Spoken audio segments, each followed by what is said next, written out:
Good morning, everyone. So today, Tonic has opened the vault, which means they brought back some of their older kits and sets, and it will run for the next 7 days, as it says here.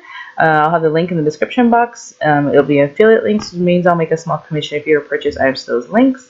But let me click on it just so you can have an idea of what they have.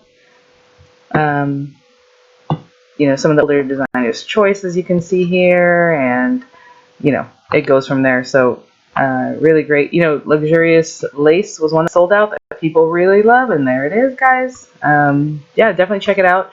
Old craft kits, stamp clubs, lots of different things. And then it's also running in their UK site too. So I'll have the links for both of them, right? Yeah, so check it out. Sorry, my screen capture is always cut off. So I'll see you guys later today. They have some great stuff back in the vault there. Bye now.